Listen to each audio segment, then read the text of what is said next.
Bom dia, meus amados. A graça e a paz do Senhor. Hoje vamos estudar o Evangelho segundo João, capítulo 10, versos 17 e 18, que dizem: Por isso é que meu Pai me ama, porque eu dou a minha vida para retomá-la. Ninguém a tira de mim, mas eu dou por minha espontânea vontade. Tenho autoridade para dá-la e para retomá-la. Esta ordem recebi de meu Pai. Bom, querido, Jesus começa dizendo aqui que é por isso que o Pai o ama. É por essa disposição dele, por essa disponibilidade de ir adiante numa missão muito mais do que arriscada, né? Numa missão realmente de morte, de sacrifício, de entrega. E é por isso que o próprio Pai fala a respeito de Jesus duas vezes, no Monte da Transfiguração e no batismo. Por João Batista ele diz: Este é o meu Filho amado em quem me comprazo. Porque realmente um filho como Jesus alegra o Pai verdadeiramente. É porque Jesus realmente honrava o Pai, realmente glorificou ao Pai em tudo que ele fez. Porque em vez de pensar nele próprio, ele veio na terra com essa missão de se voltar para o outro, de amar a cada um de nós. Veja, queridos, aquilo que Deus nos ensina, aquilo que Ele passa para nós como instrução, é o que Ele mesmo vive. Então, quando Ele nos diz para amar ao próximo como a nós mesmos, Ele ensina isso porque Ele primeiro vive isso. Porque senão seria uma hipocrisia, seria uma falsidade Ele nos ensinar algo: olha, faça isso, apesar de eu não fazer, faça você. Faça o que eu falo, mas não faça o que eu faço. Não, Deus não é assim. Ele nos ensina a amar ao próximo porque Ele amou ao próximo e nos amou até o fim, a ponto de dar a vida por nós. Em Filipenses capítulo 2, um texto bem conhecido, diz que Ele, sendo em forma de Deus, não teve por usurpação ser igual a Deus, mas esvaziou-se a si mesmo, tomando a forma de servo, tornando-se semelhante aos homens e achado na forma de homem, humilhou-se a si mesmo, tornando-se obediente até a morte e morte de cruz. Então veja, queridos, o Deus que servimos, e é o Deus que merece ser servido, é o Deus que se faz servo, é o Deus que se humilha, é o Deus que vai até a morte por nós. Se esse não for o Deus que merece ser servido, queridos, olha, o que mais Ele poderia fazer de grandioso do que tudo que Ele fez?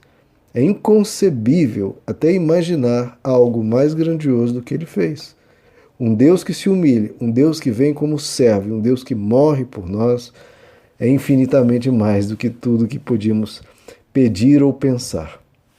E Ele diz: eu venho e eu dou a minha vida. E Ele usa 4 expressões, Ele repete 4 vezes: eu dou a minha vida, ninguém a tira de mim, eu dou por espontânea vontade, e Ele diz: eu tenho autoridade para dá-la. Então é bem claro nesses 2 versos que é Ele que está dando, é Ele que está entregando. E é por espontânea vontade, não é sob pressão, não é coagido, não é alguém que está impondo isso a Ele. Não, isso vem dEle. É de espontânea vontade, é por autoridade dEle. Ninguém está tirando. Ninguém teve esse poder sobre Ele, não. Isaías 53, o texto sobre o Messias diz: Ele derramou a sua alma até a morte. E por que Jesus está anunciando isso aqui, queridos? Isso é muito importante. Porque o que Jesus está dizendo aqui diante dos judeus é: vejam, daqui a um tempo eu serei crucificado por vocês. Vocês vão me matar. Mas não pensem que o meu Pai não me ama ou que vocês estão no controle. Por isso que ele está dizendo: o meu Pai me ama por causa disso. Porque o que as pessoas pensam? Se ele está sendo morto é porque Deus não o quer bem, Deus não está protegendo, Deus não o ama. E quem está dominando sobre a vida dele somos nós. E ele está dizendo, não, eu já estou anunciando antes, para que vocês não pensem que o Pai não me ama ou que vocês estão no controle. Pelo contrário, meu Pai me ama justamente por causa disso, porque eu estou dando a minha vida. E toda a situação está sobre o mais absoluto controle e de acordo com a vontade do Pai. Por isso que ele anuncia antes. Não pensem que isso que vocês farão rompe com a minha missão, rompe com os planos que Deus tem para comigo. Pelo contrário, será o cumprimento. É para isso que eu vim. Vocês não têm qualquer domínio sobre mim. É eu que estou permitindo que isso aconteça, estou dando a minha vida por livre e espontânea vontade. E isso não é só da boca para fora, não é só blá blá blá. Em Mateus 26, o discípulo Pedro saca da espada, corta a orelha de um oficial do sinédrio, e Jesus diz o que a ele? Ele diz, guarda tua espada imediatamente, porque os que lançarem mão da espada, a espada perecerão. E Jesus acrescenta, ou pensas que eu não poderia rogar a meu Pai, e ele enviaria agora mesmo mais de 12 legiões de anjos? Mas aí Jesus diz, mas como se cumpririam as Escrituras se eu não realizar tudo isso que precisa acontecer? Então ele poderia convocar um exército de seres poderosíssimos e devastar o planeta inteiro, se ele quisesse. Então ninguém tinha o poder de fazer absolutamente nada contra ele, sequer tocá-lo, a menos que ele permitisse. Ele diz, eu permito para que se cumpra tudo o que está escrito no plano eterno do amor de Deus pela humanidade.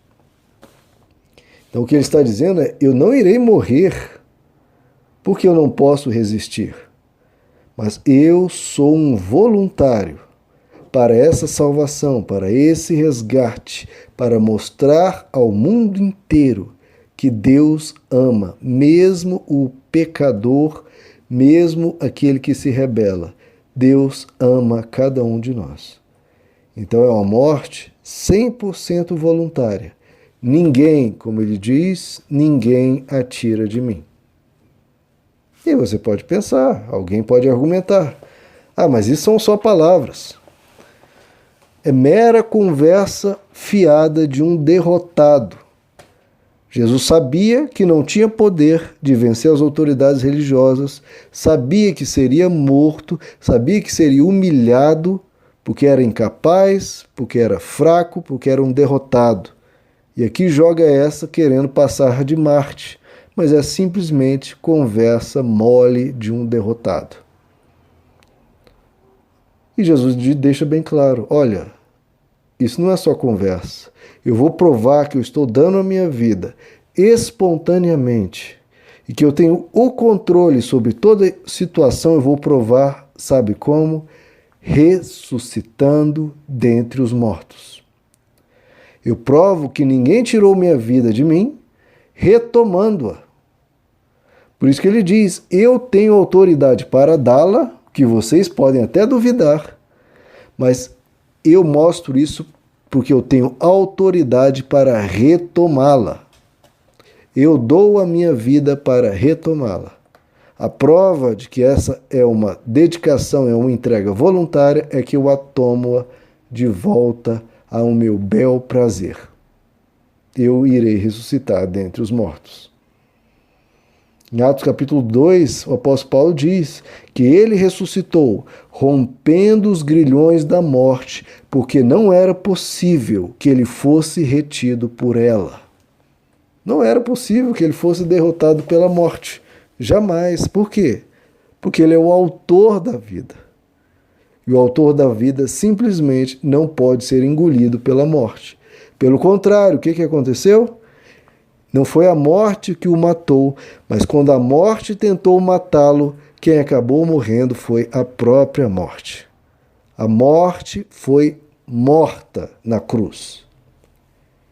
E é isso que nós precisamos entender. A morte foi morta.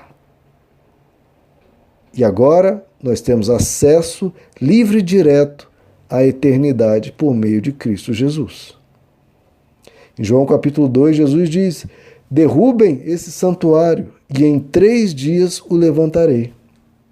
E os judeus que não entenderam o que Jesus disse, disseram: ora, em 46 anos foi edificado esse santuário, esse templo, e tu o levantarás em 3 dias? E o comentário é: mas ele falava do santuário do seu corpo.